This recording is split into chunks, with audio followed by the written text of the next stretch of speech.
चाटने में देर नहीं लगती माया को, एक बार में ही चट कर जाए पूरा साधन। ऐसे ऐसे अपराधों की वृत्तियां प्रेरित करती कि एक अपराध से पूरा साधन चट जाए। साधु अवज्ञा तुरत भवानी, कर कल्याण अकिल कयानी। परम चतुर नटनागर आश्रयदाता अंदर से युक्ति प्रदान करते हैं, बच, इस युक्ति से बच। उन्हीं की माया है तो वही चाल जानते हैं बचाने की, इसीलिए कहते हैं मामेव ये प्रपद्यन्ते, केवल मेरी शरण में हो जाओ। माया तो इतनी प्रचंड है कि भगवान को भी भगवान मानने के लिए तुम्हारे हृदय में स्थान नहीं रखेगी, स्थान ही नहीं रखेगी, इतनी मलिन वृत्ति कर देगी, तभी तो दुर्गति कराती है। अगर थोड़ा भी भगवान का आश्रय है तो भगवान उसे बचाते हैं, इस माया के तूफान से उसे बचा लेते हैं। हृदय में पुनः वृत्ति जांच कीजिए इस बात की कि अपने आराध्य देव की जगह कोई वस्तु, व्यक्ति, स्थान तो नहीं ले रहा है, क्योंकि इसी आश्रय से आपको भगवत प्राप्ति होगी। हम प्रार्थना करते हैं, इस बात को देख लीजिए। सब साधन एक तरफ, आश्रय एक तरफ। भगवान आश्रय को देखते हैं, वो हृदय से होता है। अगर बाहरी चूक हो रही तो मेरे प्रभु बड़े कृपा निधान हैं। ध्यान दीजिए, राहत ना प्रभु चित चूक किए की, करत सुरत सवार हिए की। हृदय से इसने मेरा आश्रय लिया, बस। प्रभु का चित्त इस बात से पक्ष में आ जाता है उस उपासक के कि इसने मेरा आश्रय लिया है। राहत न चित्त प्रभु चूक किए की, चूक हो गई, गलती हो गई, प्रभु बिल्कुल क्षमा कर देते हैं उसको, क्योंकि आश्रित है, मेरी दुरंत माया है, जानते हैं, क्षमा कर देते हैं। यदि साधन बल है तो हिसाब आपको देना पड़ेगा। आश्रित हो तो आश्रयदाता संभाल लेंगे। बड़ा सूक्ष्म विषय आश्रय का है, भागवत में इसका वर्णन है। भक्ति का तो ये मूल है, भगवत प्राप्ति का ये सिद्ध स्थान है आश्रय, हृदय में। अवगुण करे समुद्र सम, गणत ना अपनो जान, ना गणत। अगर बड़े अपराध भी बन जाए तो मेरी स्वामिनी जी गणना ही नहीं करती, मानती ही नहीं। क्यों? मेरी चूक है, ये तो मेरे आश्रित है, आश्रित की चूक मेरी चूक। ऐसा हमारे आराध्य देव का स्वभाव है। मेरे शरणागत की चूक मेरी चूक। जय विजय ने रोक दिया, सनकादि ने शाप दिया। प्रभु आए और कहा मेरे सेवकों के द्वारा किया हुआ अपराध मैं क्षमा चाहता हूं। मैं स्वयं मानता हूं कि मेरे द्वारा ही अपराध हुआ, क्योंकि सेवक का अपराध स्वामी का माना जाता है। मानो स्वामी ने ही अपराध किया। हृदय भर आता है प्रभु की इस आश्रयदाता वृत्ति पर। जय विजय से कहा तुम चिंता मत करो, तुम 3 बार अवतार लोगे, हम 4 बार लेंगे। भगवान ने 4 बार अवतार लिया। रावण कुंभकर्ण भगवान राम रूप से अवतरित हुए। हिरणाक्ष हिरण्यकश्यप भगवान नरसिंह वाराह रूप से प्रकट हुए। वाराह रूप से हिरणाक्ष को परम धाम, नरसिंह रूप से हिरण्यकश्यप को शिशुपाल दंतवत श्री कृष्णचंद्र जी के रूप में 4 अवतार लिए। तुम चिंता मत कर। भगवद आश्रय गुरु कृपा का फल है। गुरुदेव कृपाल हुई, भगवद आश्रय दृढ़ हो गया। आश्रित मगन रहता है, अगला कदम कहां पड़ेगा उसको चिंता नहीं है, क्योंकि मेरे जीवन की डोर मेरे आश्रयदाता के हाथ में है। वो जिधर लगाम से खींचेंगे उधर इंद्रिय और बुद्धि ये सब उधर ही लग जाएंगे। नाथ आप देख लो, मैं आपकी शरण में हूं। बड़े बड़े महाभागवतों ने इसी आश्रय के बल पर मायावी नाना प्रकार के काम क्रोधात पर विजय प्राप्त की। ये बड़े मायावी, समझ में ही नहीं आता। अगर शत्रु शत्रु के रूप में आए तो समझ में आवे, लेकिन शत्रु परम मित्र के रूप में आ जाए तो समझना बड़ा मुश्किल होता है। शत्रु यदि रिश्ते नाते के रूप में आ जाए बड़ा कठिन होता है। तो मन बुद्धि का संबंध बहुत समय से देहाभिमान में है। देहाभिमान में ही ये सब छुपे हुए विकार बैठे हैं, पता नहीं चलता। ऐसा लगता है हम निर्विकार हो गए, पर विकार छुपे हुए सूक्ष्म रूप से रहते हैं, अवसर आने पर प्रबल हो जाते हैं। इसलिए उपासक आश्रय, देवर्षि नारद को प्रचंड माया का भगवान से प्रेरित होकर आक्रमण करना, मोहित हो जाना, बिल्कुल तन्मय हो जाना। पूरा प्रसंग में ध्यान से सूक्ष्मता से देखिए। वो कह रहे इस समय कोई साधन भजन नहीं होगा, बस मुझे ब्याह करना है। लेकिन उस समय भी आश्रयदाता की स्मृति नहीं गई। ये आश्रय जोर का होता है। विचार किया कि मेरा हितैषी कौन, बोले हरि। ये महाभागवत की स्थिति को बार बार प्रणाम है कि ऐसी प्रचंड माया के बीच में भी आश्रय नहीं भूले और एकांत होकर पुकारा, प्रभु पधारिए, हरिए सामने। कहा नाथ हृदय से प्रार्थना करता हूं, जे ही विधि होए नाथ हित मोरा, करो सुबेगी दास में तोरा। बलिहारी है, ऐसी प्रचंड मलिन माया के आक्रमण में भी अपने स्वामी को नहीं भूले। आश्रय हृदय में बहुत जोर का। तो स्वामी ने कहा जे विधि हुई है परम हित। तुम हित की बात कहते हो? नारद, मैं अपने भक्त को कभी पतन के मार्ग में नहीं जाने देता।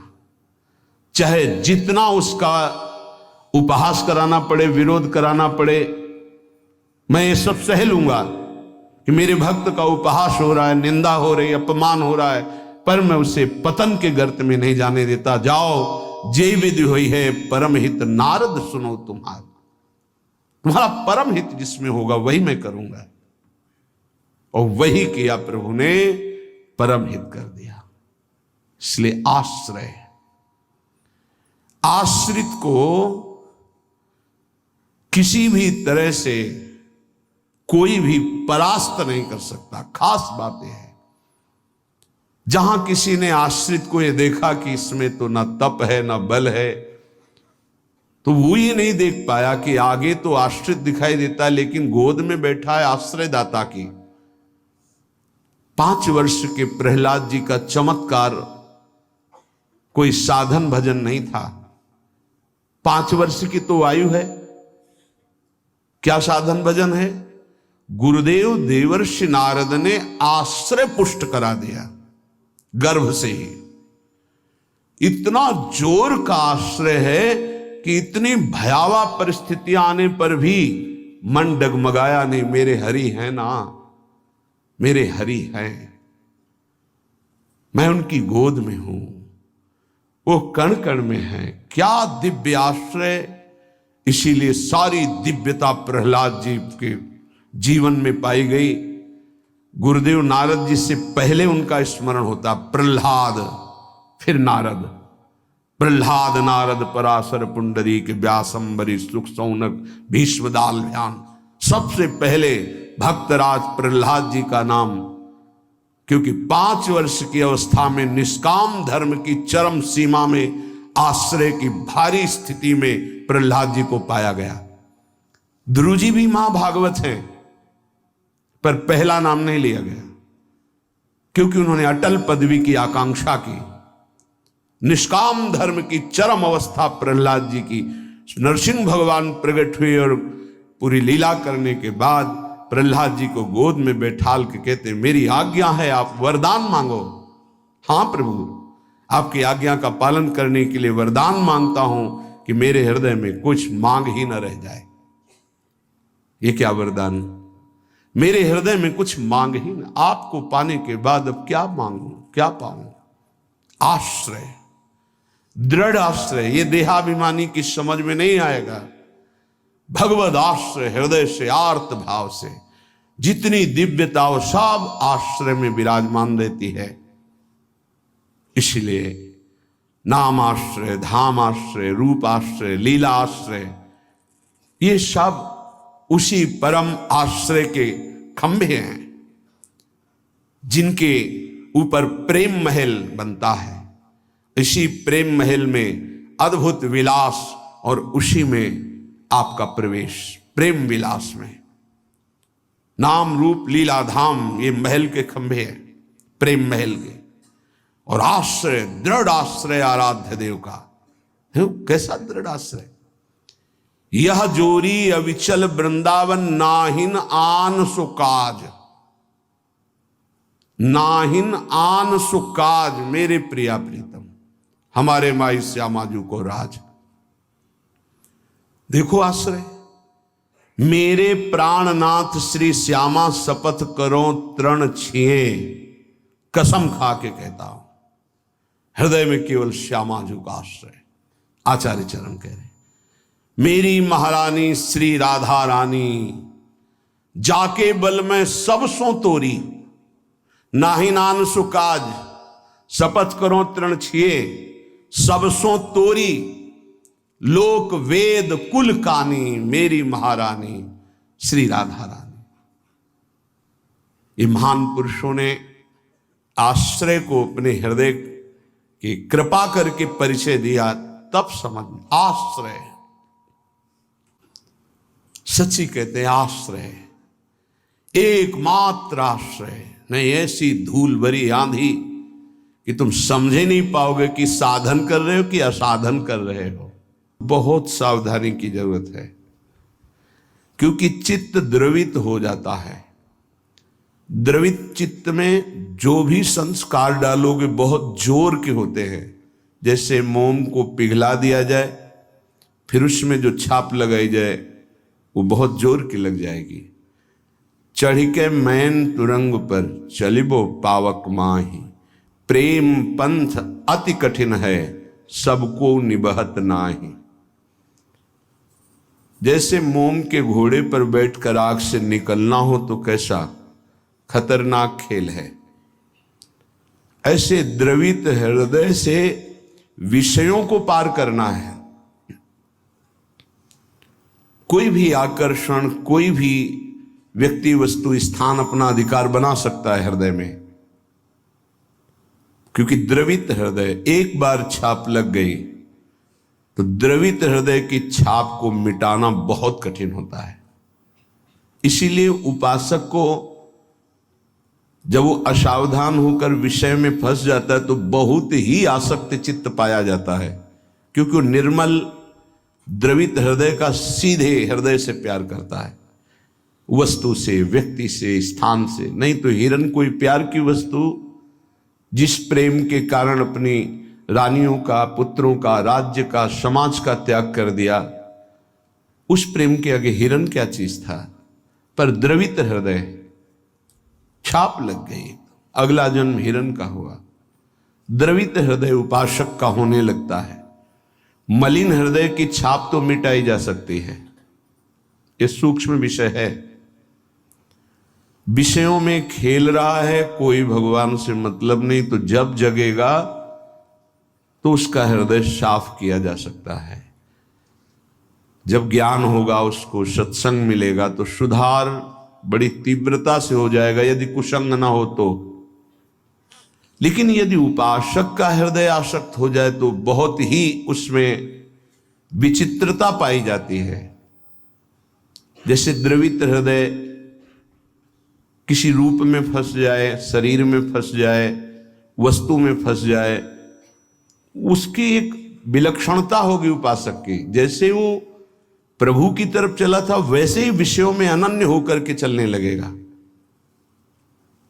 द्रवित हृदय बिल्वमंगल जी चिंतामणि में अत्यंत आसक्त, हटे, प्रभु में मन को लगाने की चेष्टा की, लगा, फिर वैसे ही एक नववधू को, फिर वैसे ही नवीन आसक्ति, अर्थात वो अभी हृदय से छाप मिटी नहीं थी।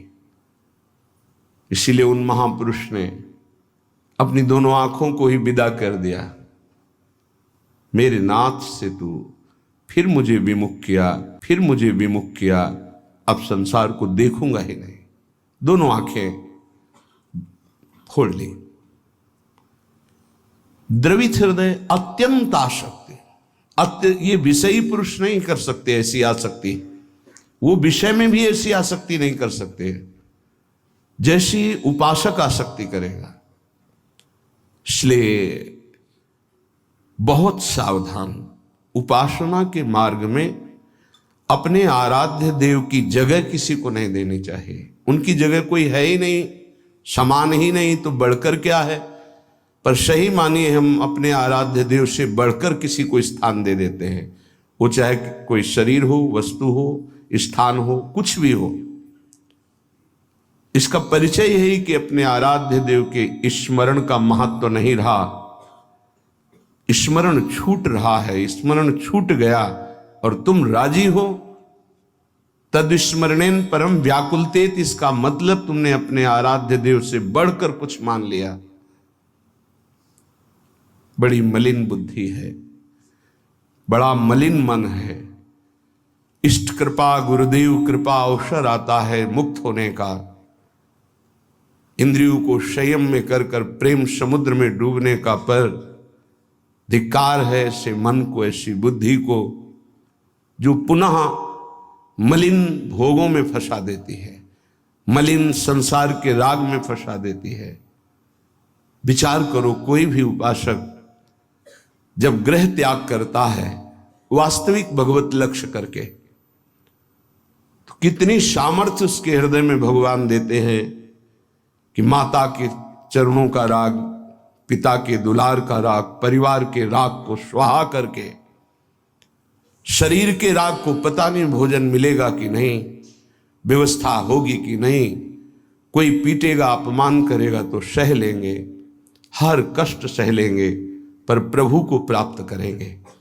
हृदय का लक्ष्य ये होता है हर उपासक के, जो ग्रह त्यागी होता है, जो वैराग्यवान होता है, जो भगवत मार्ग का निश्चय करने वाला होता है, इतना सुंदर दृढ़ संकल्प करने वाला, फिर किस वस्तु, व्यक्ति, स्थान का महत्व रखता है? किसी का नहीं।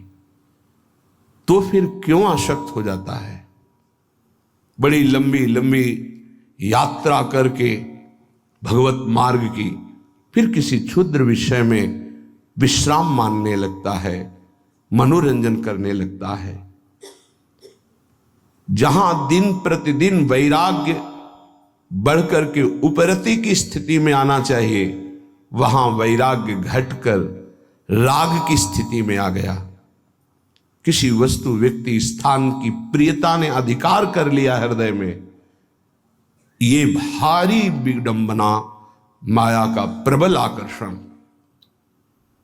बड़े कृपा पात्र हैं, उनके चरणों की वंदना करता हूं जो उपासक अपने आराध्य देव की जगह किसी को नहीं देते, अपने आराध्य देव के समान किसी को नहीं समझते, अपने आराध्य देव के लिए सर्वस्व त्रिभुवन के पद भोगों का त्याग कर देते हैं।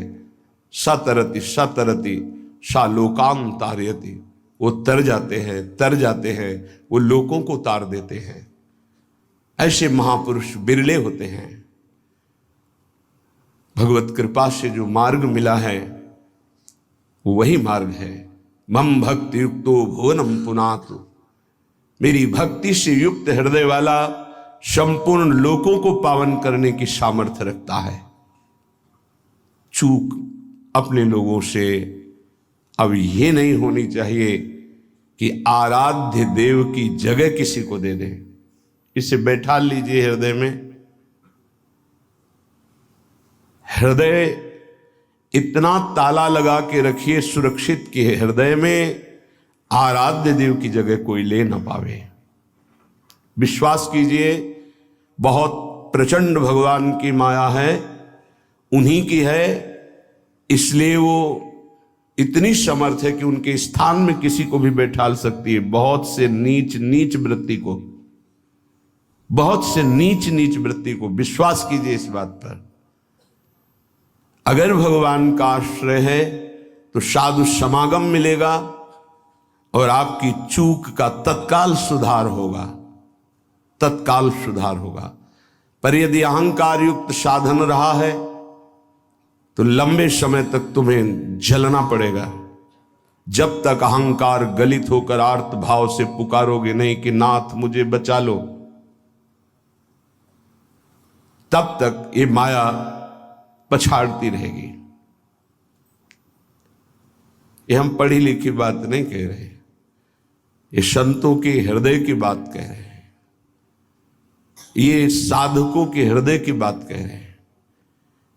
जो हृदय में चिंतन हुआ उसकी बात कर रहे हैं।